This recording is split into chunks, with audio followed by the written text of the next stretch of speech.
पार्थाय प्रतिबोधिता भगवता नारायणेन स्वयं व्यासेन ग्रथिता ज्ञानमुनिना मध्ये महाभारतम् अद्वैतामृतवर्षिणीं भगवतीम् अष्टादशाध्यायिनीम् अम्ब त्वामनुसन्ततामि भगवद्गीते भगवद्वेषिणीम्.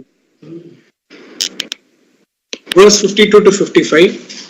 Summing up the chapter, Lord Krishna speaks. Sri Bhagavanuvacha Sududarsham Rupam Drishtva Nasiyan Mama Drishtva Nasiyan Mama Drishtavan Asiyan Mama Deva Apyasya Rupasya Nityam Darshana Sri Bhagavan Uvacha said, Sududarsham, very difficult to see, Idam Rupam, this form, Mama of mine, Drishtavan Asi, you have seen, Yat, which, Devaha, even the gods, Devaha Api, even the gods, Asya Rupasya, of this form, Nityam, always, Darshana Kankshinaha, remain desirous of seeing. Sri Bhagavan said, you have seen this form of mine which is very difficult to see. Even the gods always remain desirous of seeing this form. The form which Arjuna has just seen, Krishna tells him, is seen only with great difficulty, Sududarsha. It is not easily available for perception and is in fact almost impossible to see. Nevertheless, you are the one who has seen it. Drishtavan Asitvam. Even the gods have a constant desire to see this form. Devaha Api Asya Rupasya Devaha Api Asya Rupasya Nityam Darshana Kankshinaha. They are always praying for such a cosmic vision. You are lucky, Arjuna, because you have seen something that nobody else has seen. That is what Krishna wants to convey here. Why is he so lucky? Naham Vedairna Tapasa Nadanena Chejyaya. See, this one, no, like Yajnana Danena Tapasa, like we have seen it before also. Yajnana Danena Tapasa, you get to know all these things. So the same thing he is quoting here.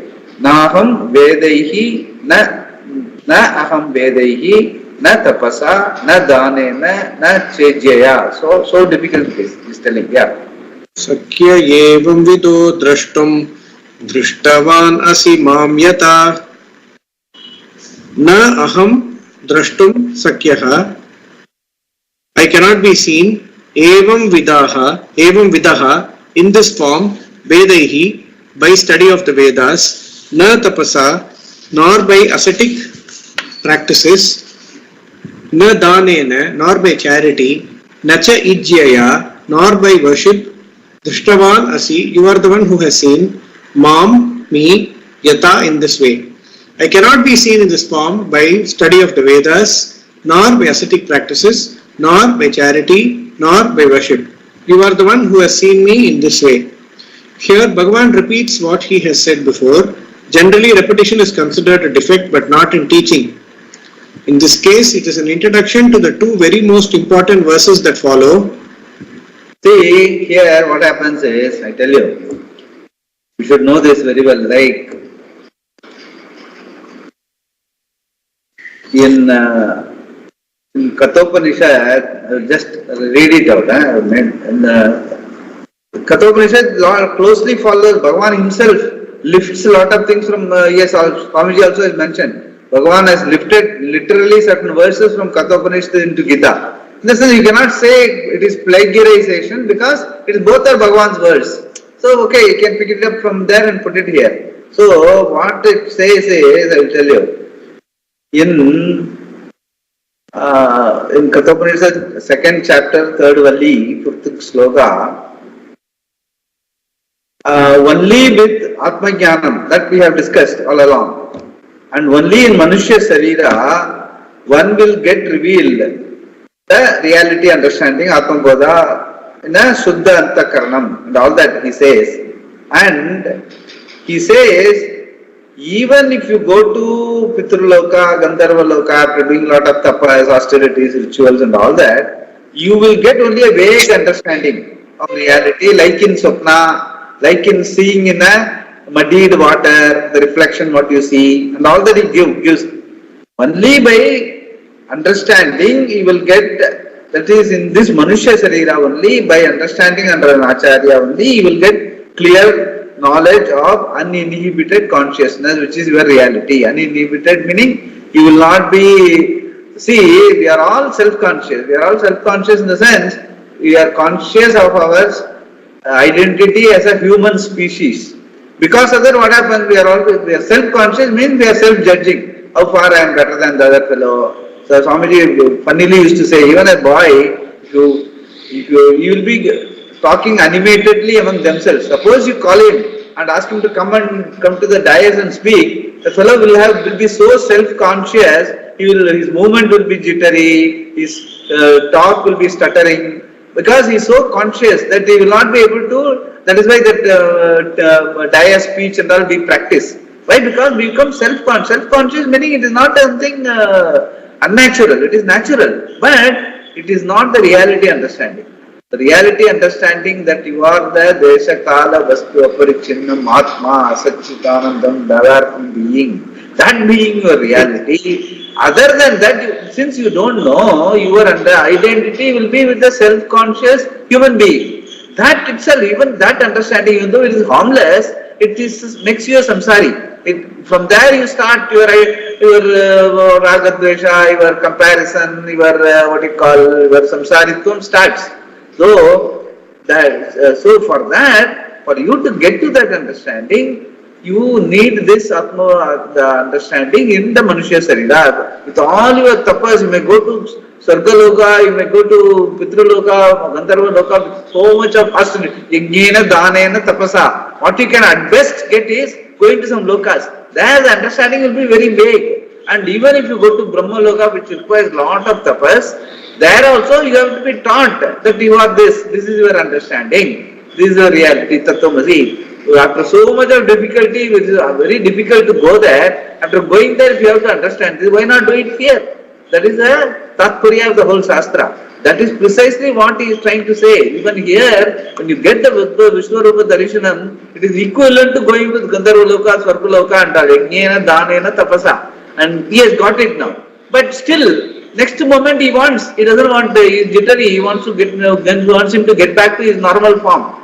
And now he is going to say, no point in asking for this sort of a darshanam if you are not going to feel fulfilled. Only for a kshanam you are going to be happy. Thereafter you are going to ask all this. That is why he is stressing so much. What difficulty you are saying, others are able to go to other lokas, you are getting it right away in terms of Vishwarupa because of my grace. But doesn't help. Doesn't even help. Even that is not going to help. That is what he is going to tell. Yeah. Not by knowing the four Vedas, na Vedaihi, nor by great ascetic practices, na tapasa, not by charity, na danena, and not even by ritual, ijjaya. Previously he said yajna, which was shrauta, which only includes those rituals we know from the Veda. Ijjaya, which he uses here, can include smarta rituals like puja, etc. Even by all these various methods, I cannot be seen in this form. Aham evam vidaha drashtumna sakyaha. Sakyaha means not possible. Yeah. Sakyaha. In the form that Arjuna has been able to see him, no one else has been in spite of great efforts. Though a repetition of the previous verse, this verse has been introduced here to provoke a question. If this vision is not attainable by all these great practices, yajna, dana, tapas and so on, how then is it possible for one to see you? Swamiji, that story of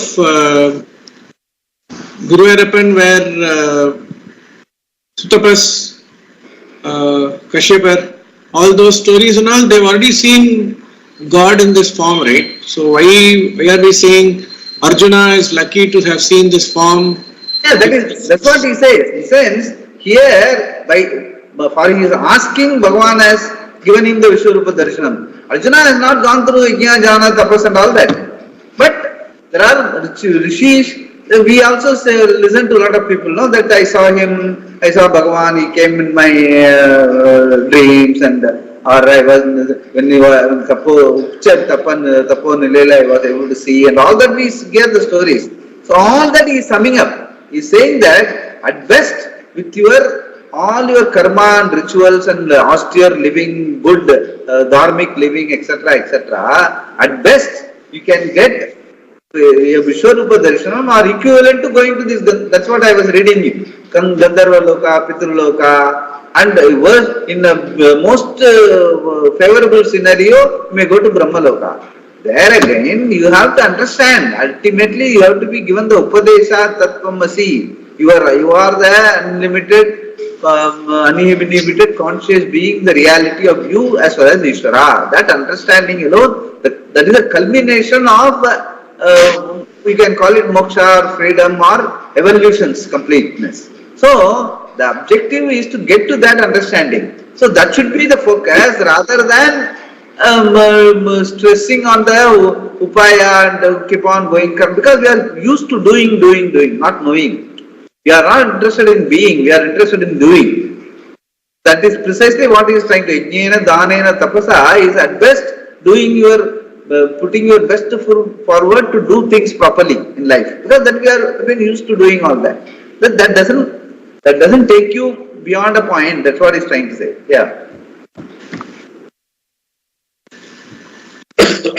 So if this vision is not attainable by all these great practices, yajna, dana, tapas, and so on, how then is it possible for one to see you? Arjuna is asking a question basically to get clarity in the vision. Yeah. Bhaktya tvananyaya shakya ahamevam vidorjuna Evam vidorjuna, not evam. Ahamevam vidorjuna. Jnatum drashtum cha tatvena praveshtum cha parantapa. Bhaktya tu, but with devotion. Tu means whereas. Now the what do you call, the contra viewpoint. The two is very important here. Yeah. Bhaktya tu, but with devotion. Ananyaya, in which there is no other. Arjuna, O Arjuna, evam vidaha, in this form. Aham, I. Jnatum, drashtum cha, sakyaha, can be known and seen. Tatvena, praveshtum cha, and can be entered into in reality. Parantapa, oh, the scorcher of enemies, Arjuna. See, this is what I was telling. The reality understanding can be entered into reality. Jnatum by Atma Bodha and Ananyaya Bhakti, which we have been the entire 7th chapter, all even before. Ananyaya Bhakti means I am not different from Ishvara. That Ananya Bhakti. All this is being now going to be talked about. He is going to tell that in contrast to what we have gone through all along. Yeah. Whereas Arjuna, the scorcher of enemies, with devotion in which there is no other, it is possible that I can be known and seen in this form, and in reality can be entered into. This is purely in keeping with the Shastra. There is no longer any magic here. It is possible to see me in this form. Krishna says, by a devotion that admits of no other, Ananyaya Bhaktya. Anya means another, Ananya means without any other. Therefore, a devotion that does not imply any other thing is Ananya Bhakti. What does it mean? This has been interpreted to mean that only by devotion to Krishna, not Rama or any other god, that you get this vision of Ishvara. But the meaning here is a devotion in which there is only Ishvara, none other. So this contra interpretation by all the Dvaita and Vishishta Dvaita, all that is covered here. He says that it is not that because you have to be total Saranagati, all those things is not the implication. The implication is by understanding. Ananya Bhakti is equivalent to Jnanam Atma Bodham. That's what he's saying. Yeah. Generally, we are committed or devoted to a number of things: money, one's partner, duty, and so on. And there is a little bit of devotion to God also. On certain days of the week or at certain times of the day, we turn our attention towards God. Because our devotion is divided among various things, God has to wait for his turn. When money making and counting is over, when devotion to music and other things, Bhagavan gets his chance, the last chance.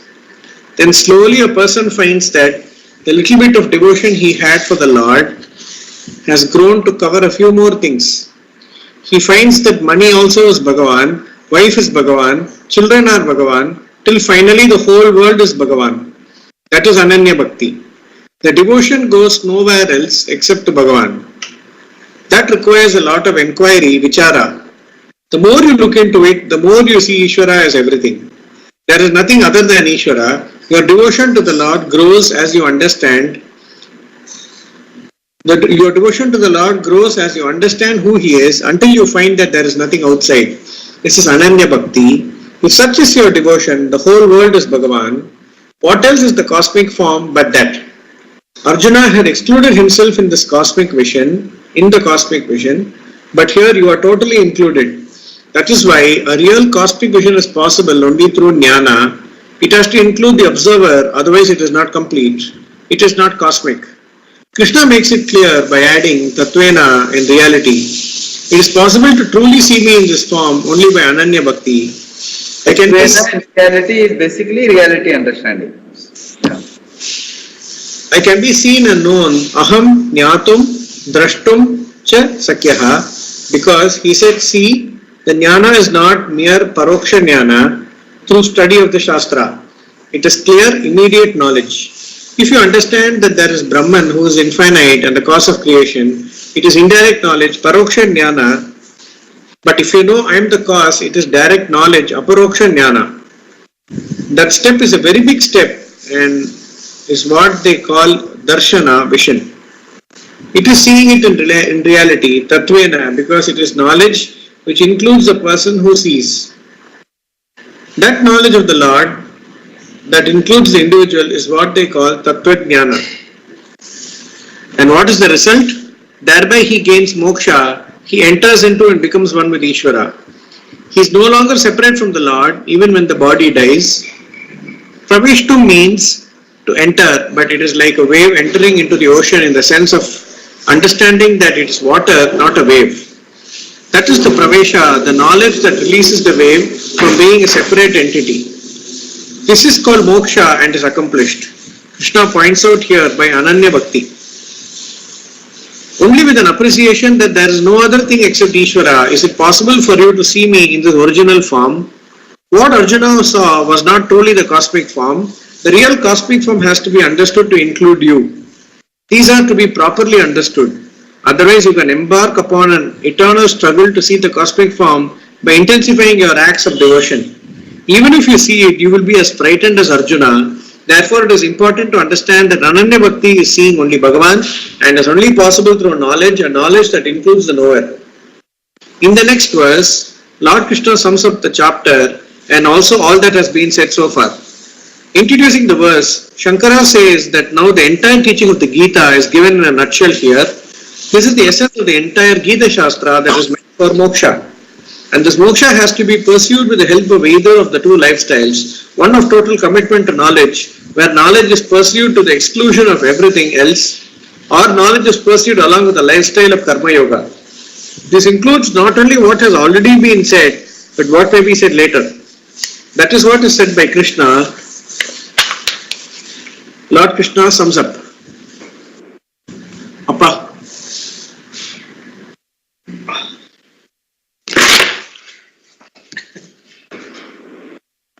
Swamiji, that when we read this, I am reminded of Narasimha Avadara. Only Prahlada is not frightened. Even the gods, all of them are afraid, including Lakshmi herself. So it's something like that. And also beauty is when he was told by Lord that he will take him to Sarga Loka. He said, I want to take my friends also. He said, okay, go and ask. When he went and asked, none of them were interested. This is beauty of it. See, that is how it is. Yeah, because, see, it is something understanding. Understanding means you must be able to claim it. It is the truth. That is what Kathopanishad talks about. Since it says Nirmalina Antakarana. You will have to understand. You will have to understand with Nirmalina Antakarana. It is very clear. That is in your, as a human Sharira, human birth, you are that uninhibited consciousness is your reality. It is so very clear. If the Antakarana, which is called Sattva, Antakarana is called Sattva, means it is an embodiment of purity. Sattva means what? It is an embodiment of purity. That is our human mind. But we are Malina Sattva. Malina Sattva meaning we have all kind of impurities. First kind of impurity, what he says, is Panchikaranam is the first kind of impurity. Just imagine that seeing Agni, water, earth, the Panchabhuta as separate from the light of consciousness is Malinam, is Ashuddham, he says. Shastra. Just imagine. That means what? The whole life, other than light of consciousness, the being, reality, everything else is Ashuddham. And then comes the second level of Ashuddham is Raga Dvesha. Because you are identifying yourself with your body, mind, etc. and then comparing with others, then the fear comes. Because of fear you do a lot of wrong things, right things, etc. All that the Raga Dvesha comes, you get sucked into samsaratvam. So, Malina, Suddha Antakarana means two levels of one. Maya you have to get over and Avidya you have to get over. And even Maya is called Avidya because Avidya means what? What is not there. Vid means, one meaning is, Vid means what is. Avidya means what is not there. So, the Panchikaranam, that Panchabhutam itself is what you see. Indro Maya Vihi Pururupaha Yete Ekam, Shastra says in Mandukya Upanishad. Because of Maya only you see separately Agni and all that. Whereas Agni and Surya, both are light only or both are heat only. It all depends on how you see. And Pratiti Matrameva, it is just your consciousness lights up your mind, mind lights up your eyes, and eyes see. And you think that you are seeing outside. Nothing is seen outside. There is only one being, that is only your light of consciousness. That is Atmapada, that is the Tattvena which he is talking about here. So, unless you understand, you are going to be fearful all the time. Once you understand, you can look at all these things. You can enjoy sun, you can enjoy Agni also.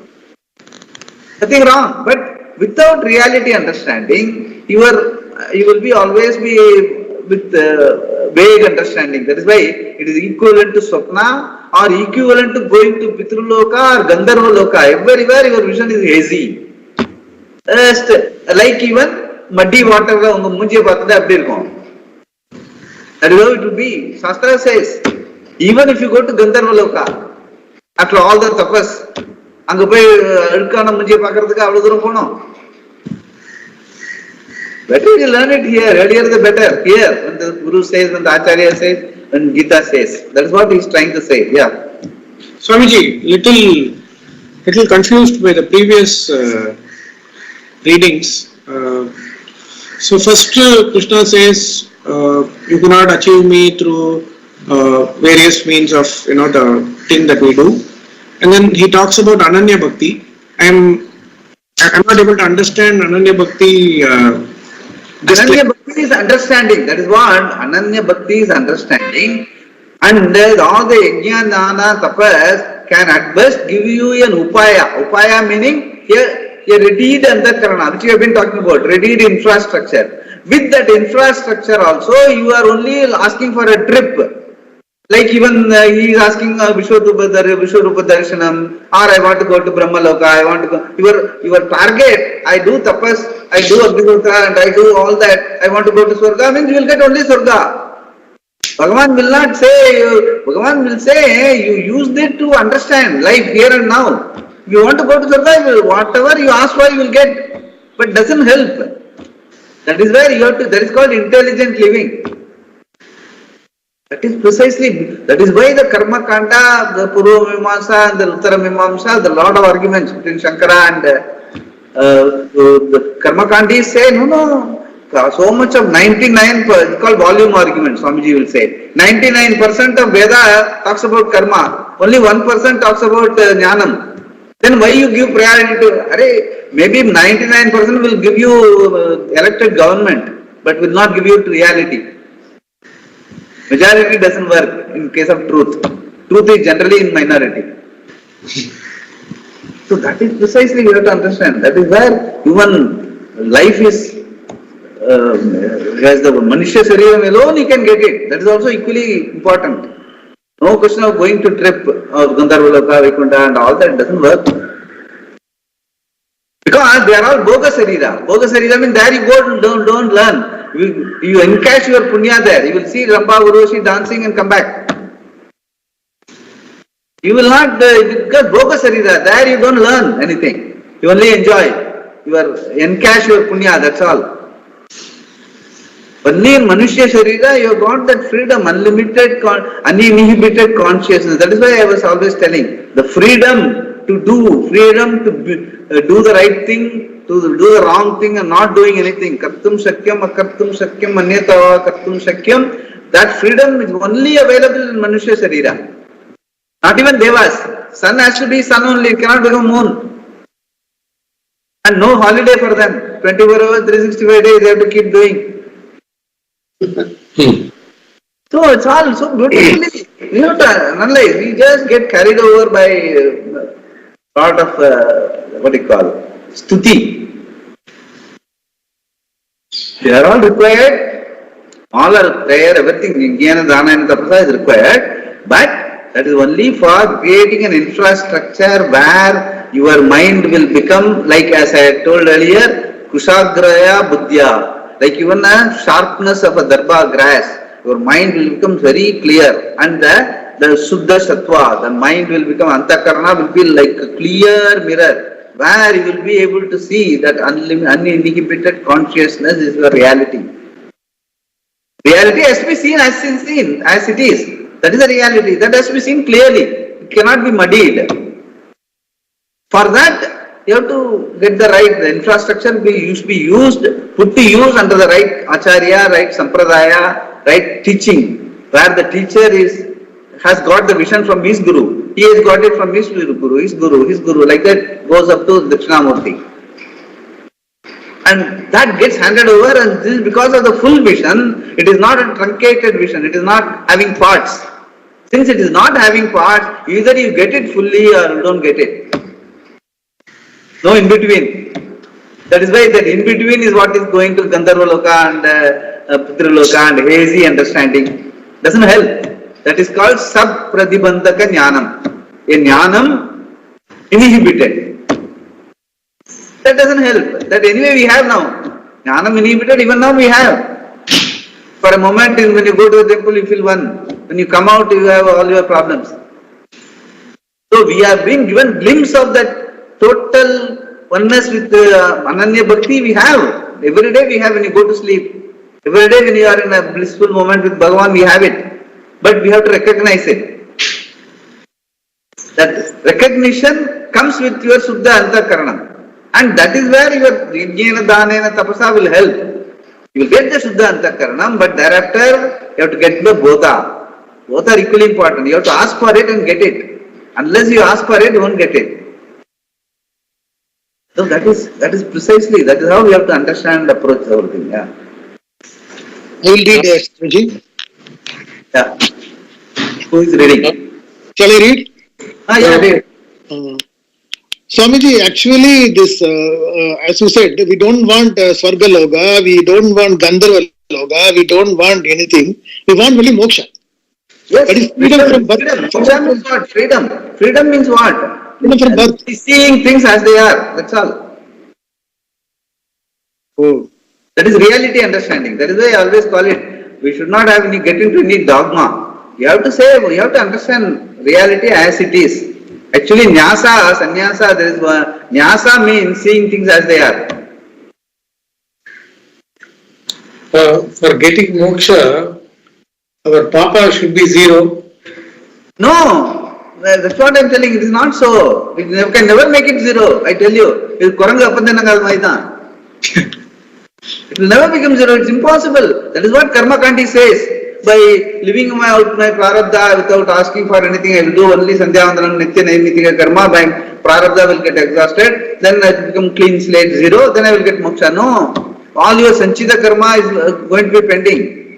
And even while doing your normal nitya naimitika karma, you would have done some small papa.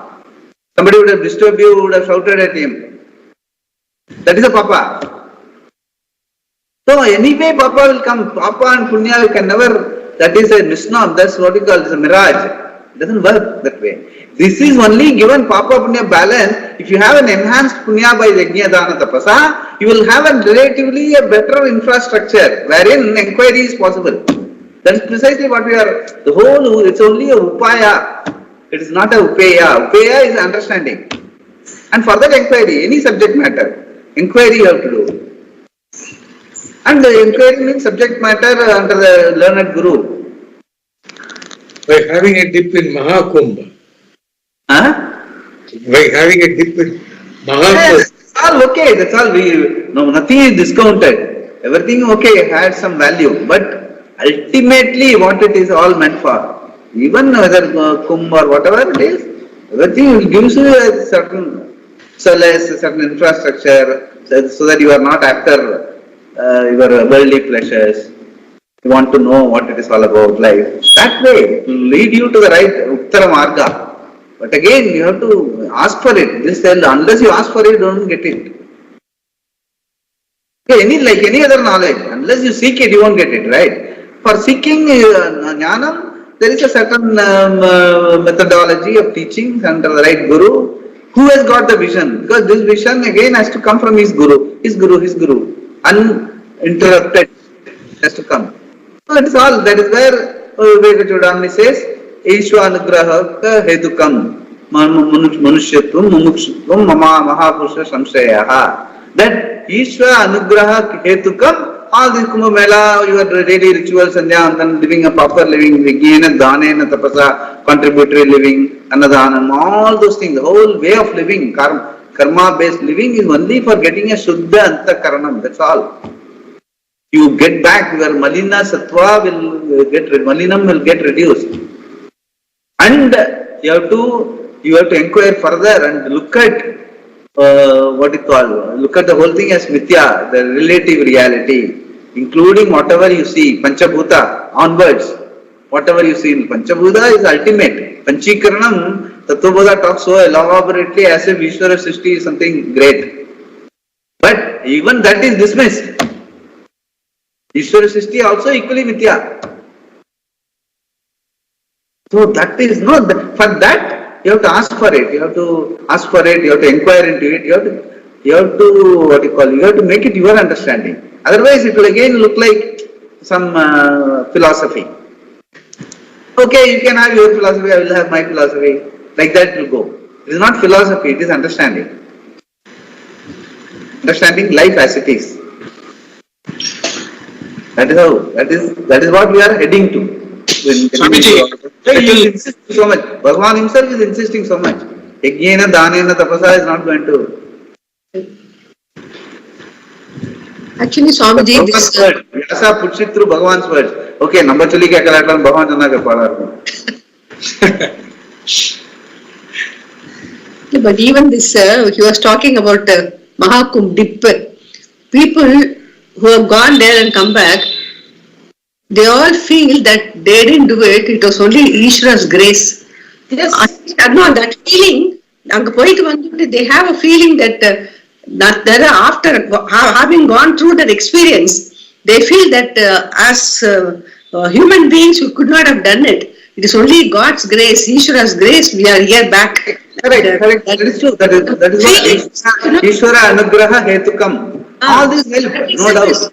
Antakarana Shuddhi, they feel God themselves. So thereafter, their value for other things will reduce. Yeah. Having done that, they cannot reduce that benchmark. Now, having gone there, you feel that you have got Ishvara's grace. Now, what do you do with the Ishvara's grace? You should not go, okay, by Ishvara's grace, I will get a better promotion.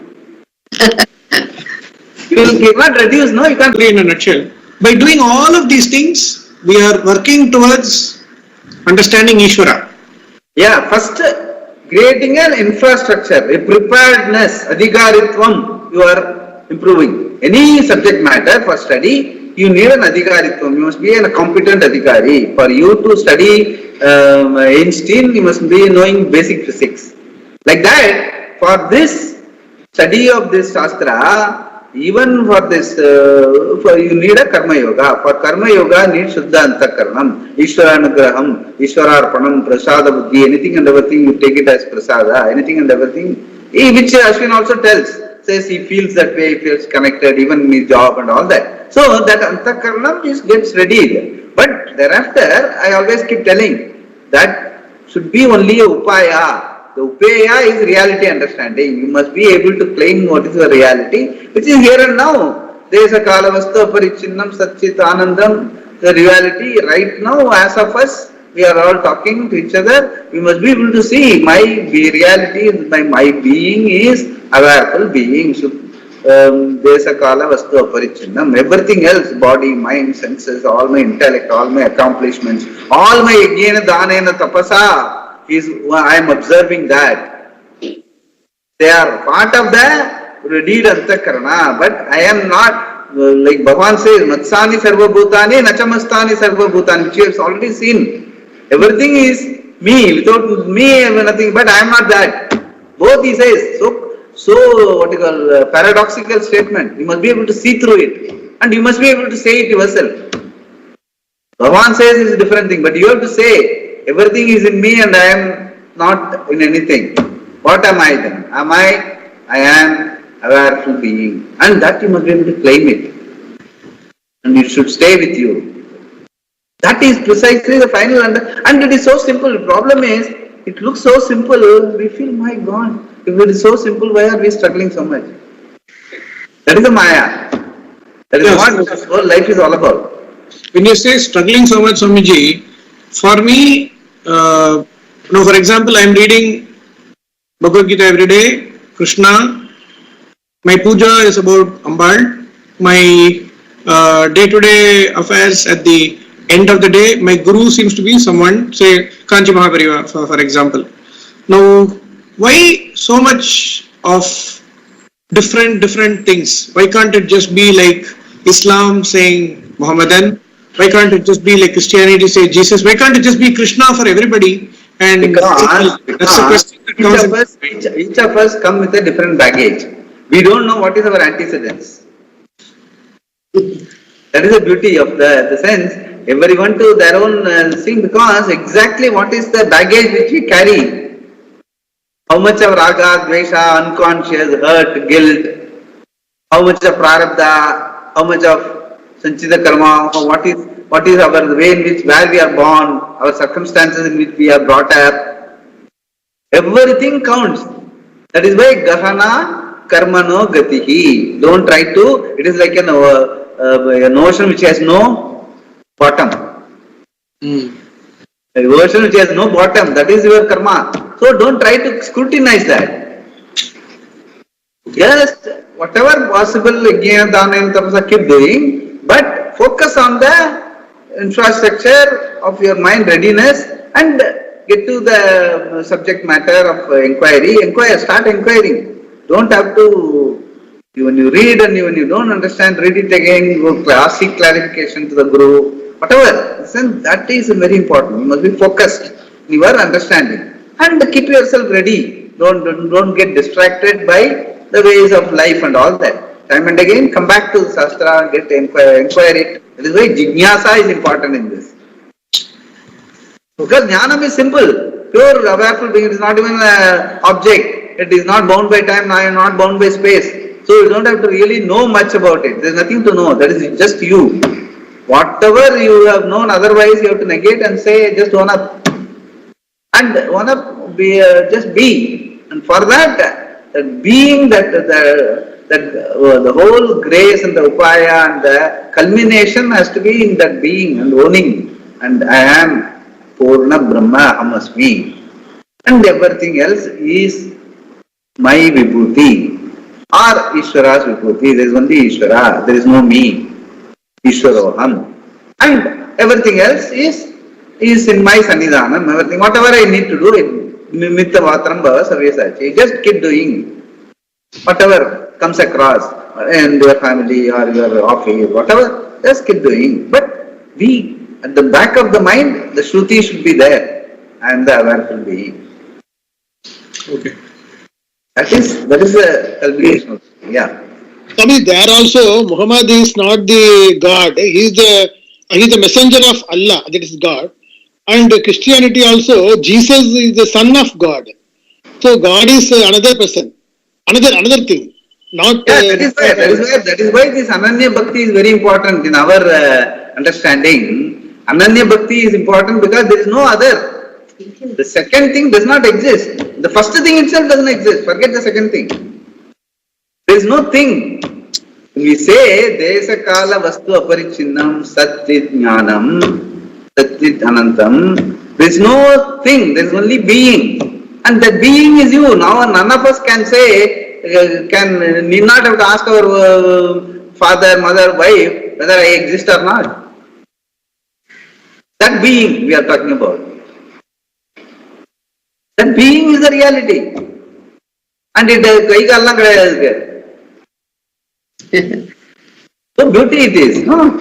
And that is it's so simple, people find it difficult to, that is where the tapas, that is where the nidhyasanam, being with the understanding, keep on going through the asking questions, Sravanam, Mananam, nidhyasanam, help. To be in touch with the Shastra, keep reading the Upanishad, after finishing this, go for some Drigdishya Viveka, some sense. Either if you are convinced about it, you can stay with just be meditation is more than enough. Or have that, like we can say that everything you recall your waking life, your dream life, your sleep life, what all happens, bring it to focus, bring it to the mind, and say all these are nothing but the being.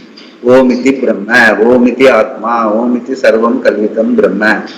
And I have in that my YouTube thing, there is one meditation, Mandika meditation is there. 3 meditations are there, 1 audio and 2 video. All the 3 you can go through. That is the ultimate meditation in terms of owning up, claiming the reality. And Pradasmarami, one of the talks I have given in Rishikesh, that Pradasmarami talks about only that. Shankara, in 3 verses, he said, he dismissed the whole thing. He says only the being is the reality. When you get up from your morning, Pratasmarami, Irdi Samsparat Atma Tattvam. Be the being meant what you are when you get up. And okay, next moment you start associating. That is like playing the game in the movie. That's all. But reality is Atma Tattvam. It starts like that. Pratasmarami, Irdi Samsparat Atma Tattvam.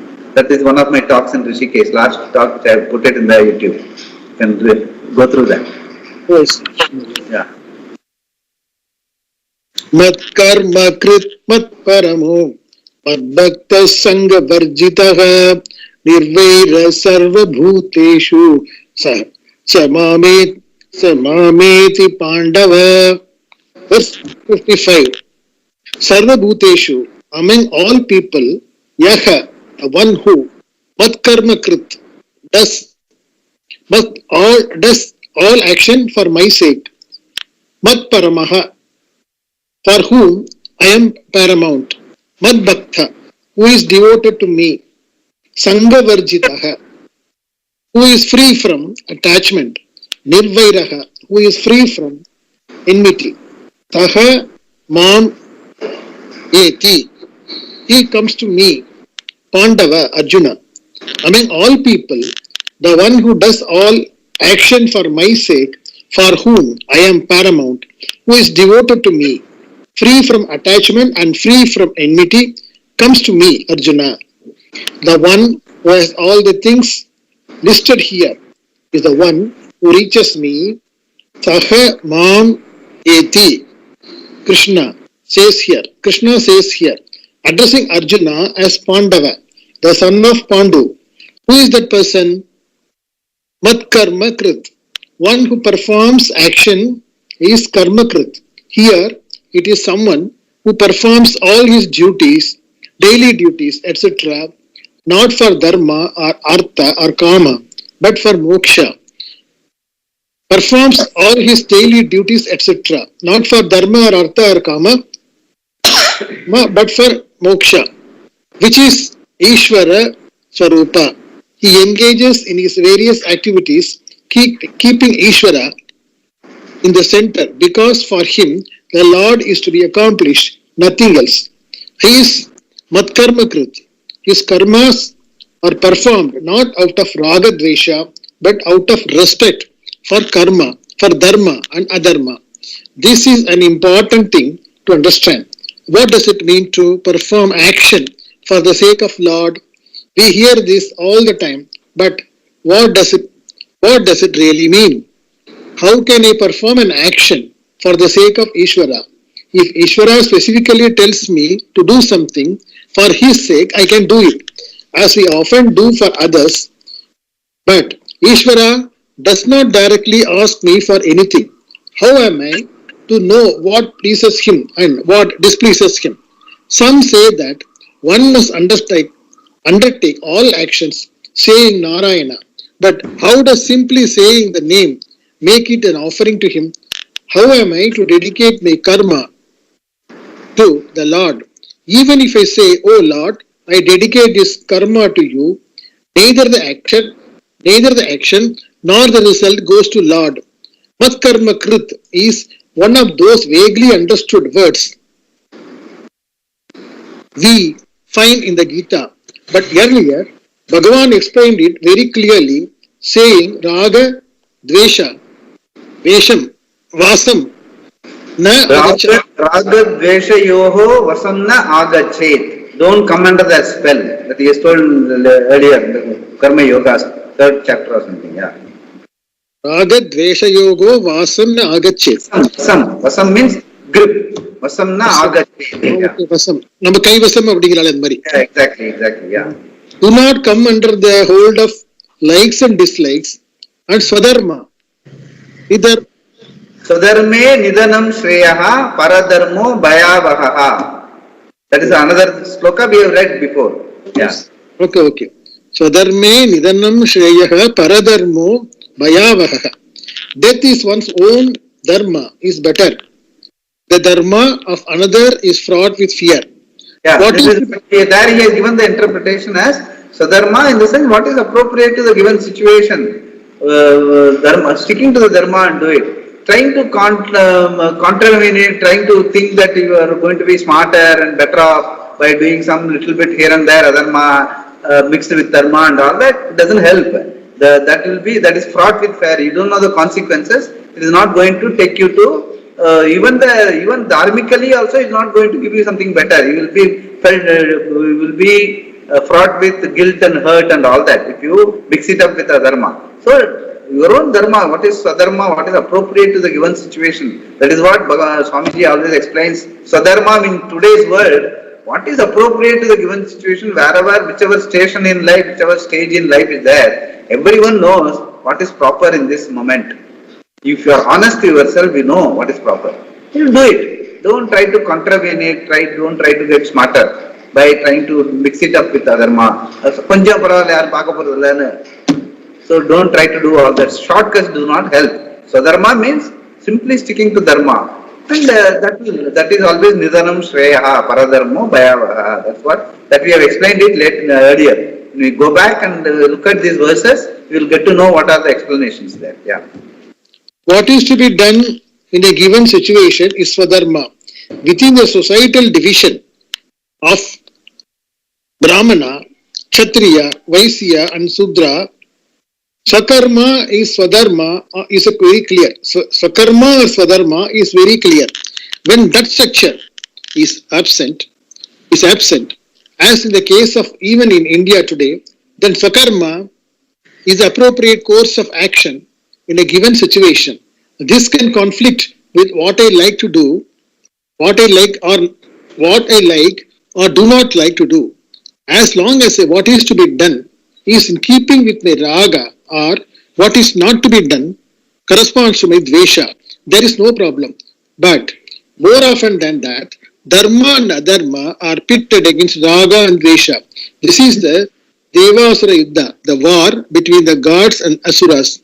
What is happening in our mind? The war is not outside, the war is inside our head. That is the Deva Asura, the Yuddham. Yeah. When Ragadveshas are in keeping with what is to be done, they assume the status of Dharma. They cannot rightly be called Ragadvesha unless they are in conflict with Dharma. And we should know that what is against Dharma is against Bhagavan because he is the moral order. In human interaction, we sense these natural laws and learn to adjust our behavior accordingly. But the laws are not created by us. They are Ishvara Shrishti, which is why they are universal. Without any education, every human being has knowledge of Dharma and Adharma. At least we are very clear about what others should and should not do to us. That we all commonly sense. And when we all commonly sense something, that is order. Moreover, the moral order and free will are connected. We do have a faculty of choice. If we did not, there would be no necessity for a moral order because we would be perfectly programmed like the animals. But there is a free will and it is immediately connected to the moral order. Intimately connected to the moral order. Yeah. It is intimately connected to the moral order. Because I have a free will, I can always align it with my Ragadvesha and go against the order. It does go against the order. It does not join Dharma all the time. We can understand that the moral order is the Lord's creation. Then we take it one step further. If you understand that what is created is non-separate from the Lord, you are a jnani and will spontaneously act in harmony with Dharma. If you are not aware of this, you follow Bhagavan's order. Understanding Dharma as Bhagavan's creation, you adjust your behavior to conform with Dharma.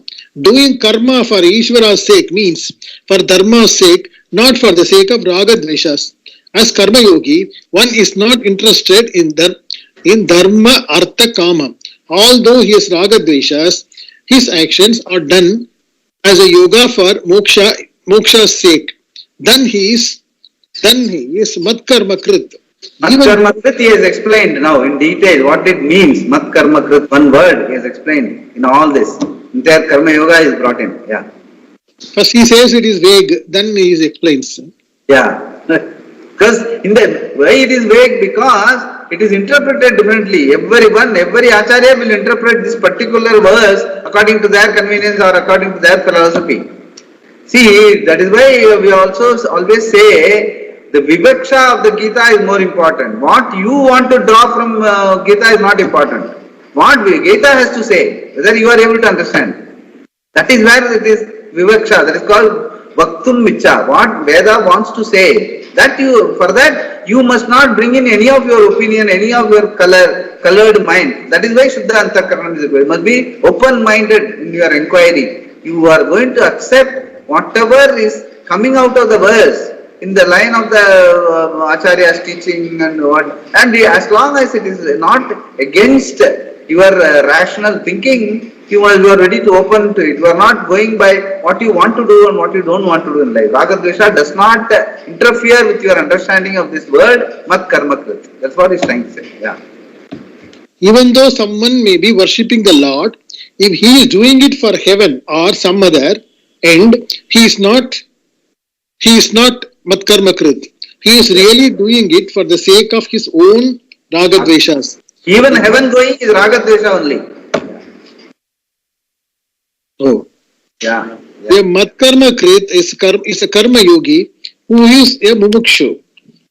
His pursuit is moksha, but because he is not a sannyasi, he has certain mandatory duties.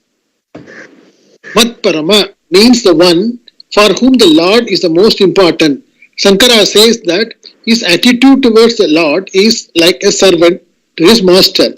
As a servant does everything to please his master, this person does everything only to please the Lord. But performing karma for Ishvara is a little different from performing action for someone else. In doing something for someone, though you may want to please the person, you do not look upon the person as an end. Here, the whole purpose of performing action for Ishvara is to become one with Ishvara, the Paramagati. Paramagatihi. The Mat Parama is explaining. Paramagatihi. Yeah. Okay. This is ultimate, and Ishvara is to become End. This is ultimate end, reaching which there is no other. This is ultimate end, reaching which there is no other end wished for or possible. That is the purpose of his karma yoga. He pursues knowledge, doing his duties as a yoga. But karma yoga, he gains. By karma yoga, he gains Antakarana Shuddhi. Yeah. He gains Antakarana Shuddhi, and therefore is ready for Jnana. Jnana means vichara, inquiry. You are studying the Shastra, you are ready. Once the structure is ready. Yeah. Is ready for Jnana. Mat Parama is the one for whom Ishvara is the ultimate end to be reached. He does not lose sight of that. Being Mat Parama, how does he live his life? He is Mat Bhakta. He is Mat Bhakta. With his whole heart and soul, he is devoted to the Lord. Whatever he does, studying Shastra, doing japa, singing the glories of Bhagavan, he does with great enthusiasm. He is natural because one is always enthusiastic about what one loves. He knows very clearly that Ishvara is the end to be accomplished, for which he is a karma yogi. When Mat Parama and Mat Karma Krit have already been said, why is it necessary to say Mat Bhakta? Without devotion, he will not be able to do all that is necessary to be a karma yogi. He may be doing swakarma, but if his understanding of moksha is vague, his bhakti will also be vague. Bhagavan says Mat Bhakta here to indicate his enthusiasm. It shows that his commitment is complete and he is Sangha Varjita, free from attachment. Attachment is usually to an object. Sankara mentions a few of them here. Dana, wealth, putra, son, daughter, mitra, friend, kalatra, wife, bandhu, relatives. These are all things to which you can become attached. A friend can be an object of obsession. So can wealth, children, etc. Sanghavarjita is a person who is free from such obsessive attachment, which is really emotional dependence. He has affection, love, etc., but is not dependent on any of these for his sense of well-being. I'll continue, Mr. Kumar. I'll continue. Shall we complete? Actually, 5 minutes. Let us study, let us read it, and we will complete. Come on. Yeah. If you have Sangha, several other problems follow in its wake.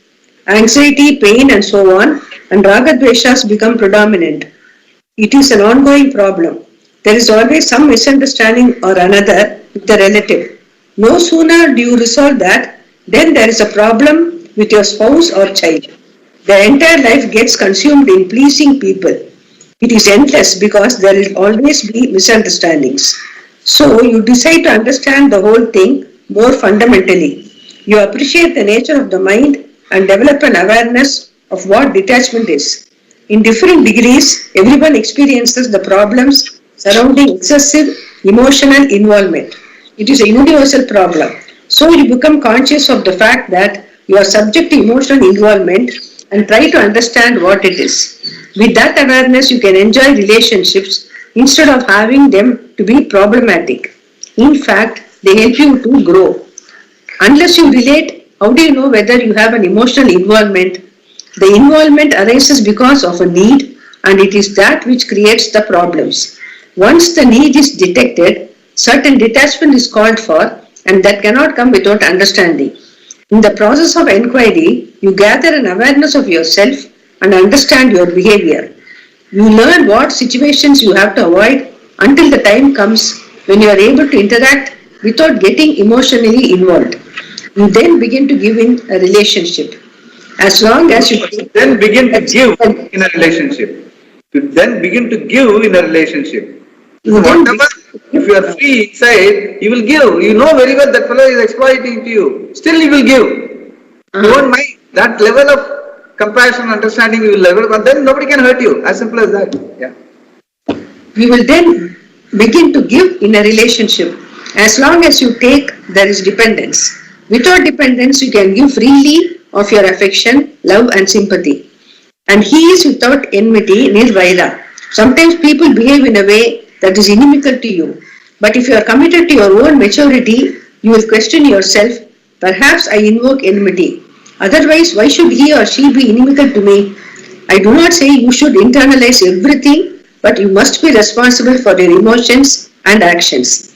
Each person behaves according to his or her own mind. If this is understood, problems are greatly minimized. The animals, etc., including mosquitoes, are all above reproach.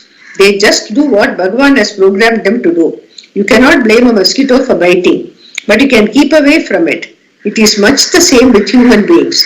Even if they are totally committed to activities that are inimical to you, they are to be understood as human beings whose behavior, like all other human beings, is helplessly dictated by their past.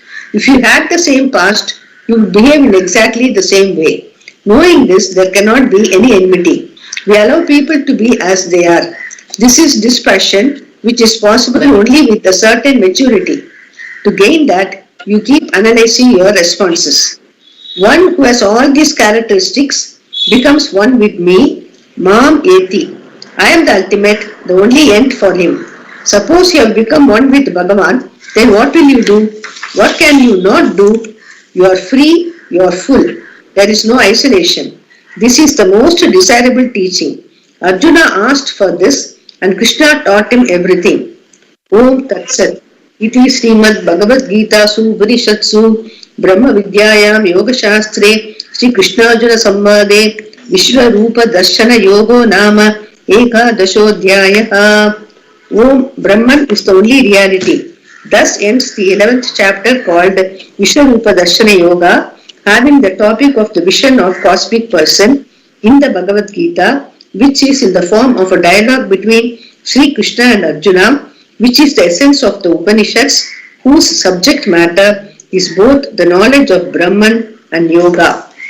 Om Tat Sat. Purnamada Purnamidam Purnat Purnamudachyate Purnasya Purnamadaya Purnameva Avashyate